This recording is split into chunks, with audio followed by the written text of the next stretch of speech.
देखिए, जहाँ तक रोहतक, पलवल, फरीदाबाद, गुड़गांव का सवाल है, मिसाल के तौर पर गुड़गांव है, जो गुड़गांव का डेवलपमेंट हुआ है वहाँ रोहतक तो मुकाबले पर भी नहीं होता है। तो गुड़गांव हरियाणा का हिस्सा है। ये कहने वालों के लिए सबसे बड़ा जवाब तो यही है, अगर तरक्की देखनी है तो आप गुड़गांव में जाइए। जो मिलेनियम सिटी बना वो हुड्डा जी के समय में ये मिलेनियम सिटी बना। लेकिन वो तो इनेलो ये दावा करती है कि गुड़गांव को डेवलप करने में तो हमारा हाथ है, इसमें तो हुड्डा साहब का कुछ नहीं है। नहीं, इनेलो का हाथ गुड़गांव को लूटने में था, डेवलप करने में नहीं था। हाँ। उन्होंने जिस तरीके से गुड़गांव के अंदर जो जबरन वहाँ ऑक्शंस को वो लोग कैप्चर किया करते थे, लोगों की ज़मीनों के ऊपर कब्जे किया करते थे, फिरौती मांगा करते थे, और जो गुंडा राज उन्होंने जो कायम किया था उसमें उनका सबसे ज़्यादा दबदबा, भय का शासन उनका गुड़गांव के अंदर कायम था। बिल्डर्स या जितने भी वहाँ दूसरे लोग थे उनका जीना हराम था। जो चौटाला जी के डर के साए में उनको फिरौती और गलत तरीकों से पैसे मजबूर होकर के दिए जाया करते थे। आज ऐसी कोई बात नहीं। एक बात और सर इतिहास में याद आती है, आप हमेशा कहते थे कि मैं पलवल की, फरीदाबाद की और इस इलाके की चौधर लेकर आऊंगा। मुझे याद है कि ओम प्रकाश चौटाला ने एक बार कहा था पलवल की रैली में, पूरा चुनाव बदल गया था, कि ऐसा तो कोई यहाँ पर ऐसा कोई करैक्टर ही पैदा नहीं हुआ, वो तो सिर्फ भिवानी, हिसार और सिरसा की तरफ होते हैं, सीएम का जो करैक्टर होता है। और अभी अभय सिंह चौटाला भी पलवल आए तो उन्होंने भी बड़े आप पर अटैक किए। उन्होंने कहा कि ओम प्रकाश चौटाला को जेल भिजवाने में सबसे बड़ा जो है आप मास्टरमाइंड है, साजिश का सूत्रधार बताया। साजिश के सूत्रधार आप। ये कहा कि अगर किसी को पलवल में सबक सिखाना है तो करण सिंह दलाल को सिखाओ। ये सार्वजनिक मंच पर उनकी भाषा जिसे मैं कोट कर रहा हूं। देखिए, ऐसा क्या आपने कर दिया पलवल के इलाके में जो सबक सीखने सिखाने की बात राजनीति में अब होने लगी? या आप थ्रेट हो गए? देखिए, मैं तो कुछ भी अपने बारे में तो मैं क्या कह सकता हूँ, लेकिन मैंने पहले भी कहा है, विधानसभा के अंदर भी कई दफ़ा ये बातें आई हैं, और हमने वहाँ एक मर्यादा का पालन करने की कोशिश की कि जब हम लोगों के द्वारा विधायक चुन करके जाते हैं तो हम भगवान के नाम पर शपथ लेते हैं, हलफ लेते हैं विधानसभा में जाते ही कि हम कोई भी पक्षपात, भेदभाव या नहीं करेंगे, और जो भी बातें आएंगी उन बातों पर बिल्कुल निष्पक्ष और स्वतंत्र होकर के अपनी राय विधानसभा के अंदर व्यक्त करेंगे। क्यों है सर? मुझे याद है कि जब हरियाणा विकास पार्टी में टूट हुई थी तो तमाम विधायक इंडियन नेशनल लोक दल को उन्होंने समर्थन किया था और ओम प्रकाश चौटाला जी सीएम बने थे। उस वक्त मुझे याद है कि आपने सिर्फ बीजेपी का दामन थामा था। बाद में इनेलो और बीजेपी का गठबंधन हुआ तो वहां से भी आपका पत्ता कटवा दिया जी। तो आपके पीछे क्यों पड़े रहते हैं? मेरा एक स्वभाव रहा है कि हरियाणा की विधानसभा में मैंने हमेशा अपने धर्म का पालन किया, और जो भी गलत बातें सामने आती थी, चाहे वो किसी भी राज्य में आती थी, तो मैं बेबाक तरीके से उन मुद्दों को उठाया करता था। जहाँ तक चौटाला जी का जेल जाने का सवाल है, जेल उनको भेजा है अदालत ने। जो उनके गलत कार्य थे, हमने वो मुद्दे विधानसभा से बाहर हमेशा उठाए, और उनको हमेशा समझाने की भी कोशिश की कि अगर आपके पास लोगों की दी हुई सत्ता है तो आपको इस तरह से सत्ता का आपको पक्षपात नहीं करना चाहिए। मुझे खुशी है इस बात की कि जो लड़ाई हमने चौटाला जी के खिलाफ लड़ी, हमारे आरोपों को अदालत ने भी सही माना।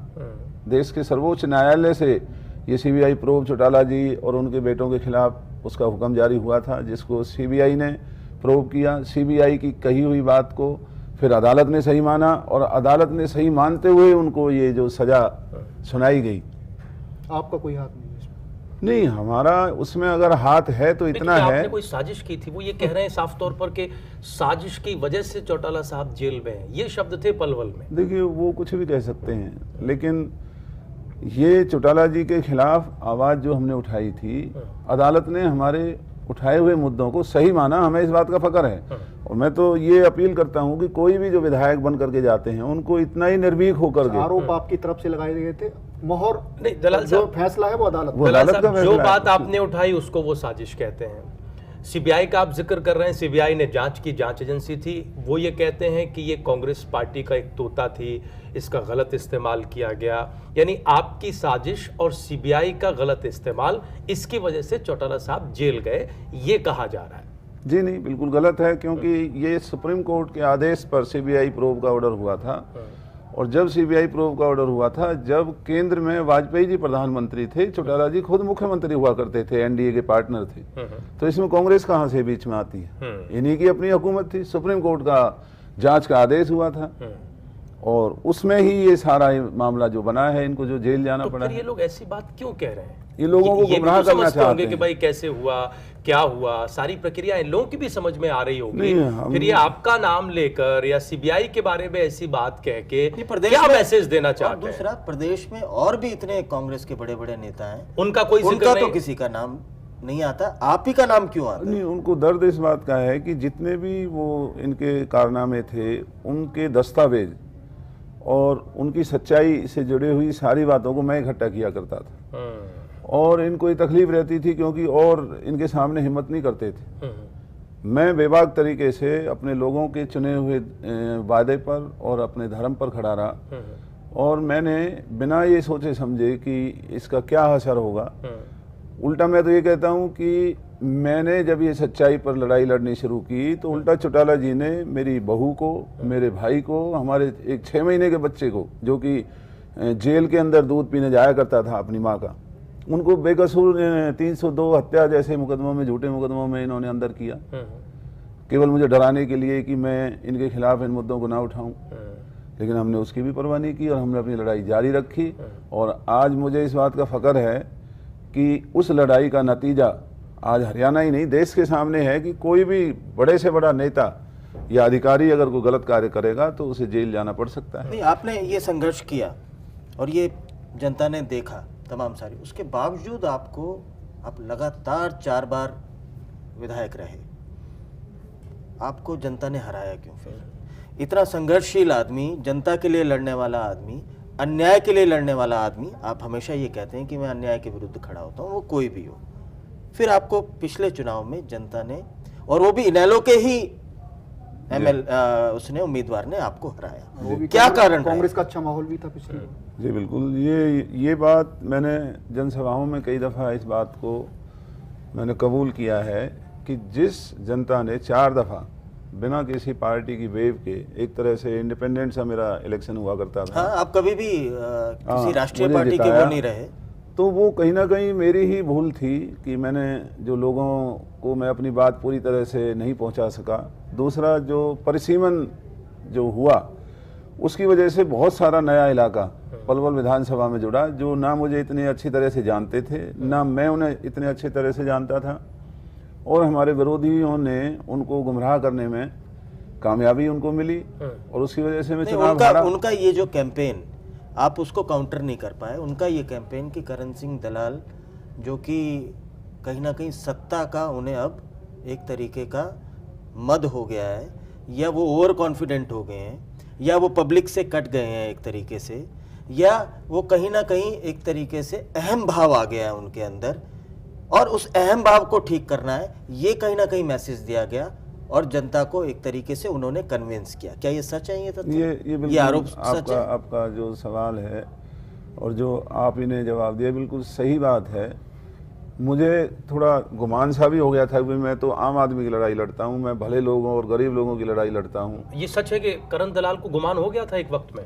नहीं, भले और गरीब आदमी की लड़ाई लड़ने का वो तो मुझे आज कि भी सिर्फ है। मैं ही लड़ सकता हूँ और कोई नहीं लड़ सकता। हाँ, कि इस भाई, पलवल के मैदान में और कोई नहीं आ सकता? हाँ, गरीब और या शरीफ करण दलाल आदमी को कोई नहीं हरा सकता, कुछ ऐसा मन में आ गया था? नहीं, हराना तो ये तो ऊपर वाला और पब्लिक कभी भी हरा सकती है, लेकिन मुझे अपने आप पर ये था कि जितना भी मौजूदा जो हमारे उम्मीदवार हैं उनसे सबसे बेहतर मैंने अपने इलाके को, चाहे मेरे विरोधी कुछ भी कहें, लेकिन हमने पलवल को जिला बनवाया है।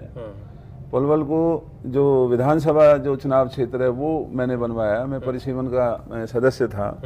इसके अलावा पलवल के अंदर हमने एक एजुकेशनल हब बनाया, कई इंजीनियरिंग कॉलेजेस वहाँ खुलवाए, और पलवल शहर को जो पहले गांव जैसा हुआ करता था, हमने उसे एक सही मायनों में शहर का दर्जा देने की कोशिश की, पेड़ पौधों से, पीने का पानी, लेकिन दलाल साहब, आप आपकी तो हारे ही आपकी सर, आप तो हारे ही, जी, लेकिन मैं हारा। अवतार सिंह भड़ाना कह रहे हैं कि उनको भी आपने हरवा दिया। जी, उनको हमने हरवाया।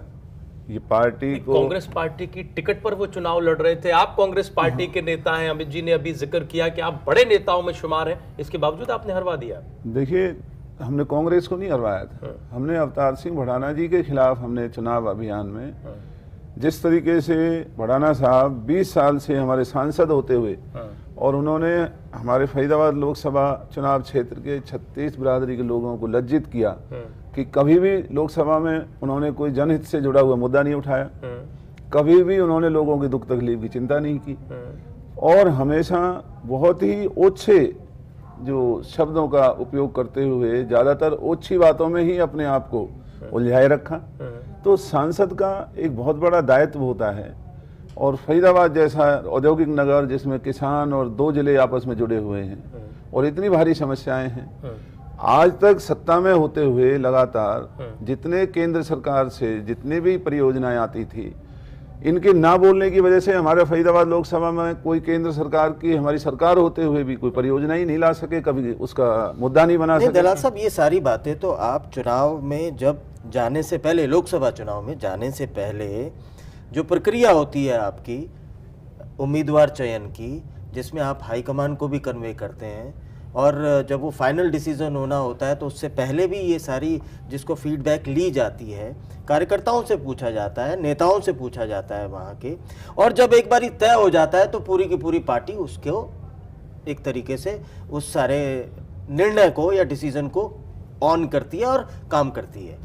जब ये सारी प्रक्रिया चल रही थी तब आपने ये सारी तमाम सारी चीजें हाईकमान को कही कि इस शख्स का ये इमेज है, ये शख्स का इस तरीके से, और अगर ये इनको टिकट दोगे तो ये स्थिति बनेगी या हम लोग काम नहीं करेंगे, ये आपने स्पष्ट किया? जी, ये मैंने भी और हमारे इलाके दोनों जिलों के तकरीबन विधायकों ने और जो भी सीनियर लीडर्स हैं, सबने पार्टी हाईकमान को बार बार अवगत कराया था कि भड़ाना जी की लोकप्रियता इस वक्त बहुत खराब है और इनका टिकट देना हमारे इलाका और पार्टी के हित में नहीं होगा। लेकिन पार्टी ने हमारी बात नहीं सुनी और उन्होंने कैंडिडेट उम्मीदवार बनाया और उनके उम्मीदवार डिक्लेरेशन के बाद ये तो पार्टी विरोधी कैंडिडेट को हरवाना है। हाँ, पार्टी ने आपकी बात नहीं हमने सुनी। तकरीबन अब तक अपनी जिंदगी में जो किया है वो खुलेआम किया है, सरेआम किया है, छुप के नहीं। तो फिर तो ये अनुशासनहीनता हो गई पार्टी के साथ एक तरह से। हाँ, अगर है तो क्या तो आप की ये है। मानते हैं कि एक कांग्रेस चीज और पार्टी मुझे में इतिहास रहते में हुए याद आपने एक आती है, हम दिखा भी रहे अनुशासनहीनता थे की? एक रिपोर्ट 1991 में पहली बार आप चुनकर आए, हरियाणा विकास पार्टी बनी थी, उस वक्त आप थिंक टैंक में भी थे जी। कहते थे बंसीलाल के तीसरे बेटे हैं आप और बहुत नजदीकी थे उस परिवार के। 96 में सरकार बनी, जीत कर आए, आप मंत्री भी बने। ऐसा क्या हो गया था कि आपको बंसीलाल से आपको अलग होना पड़ा? क्या आप मुख्यमंत्री बनना चाहते थे या कोई बंसीलाल जी की पॉलिसीज में कुछ ऐसी कमी थी कि आपको उनसे अलग होना पड़ा?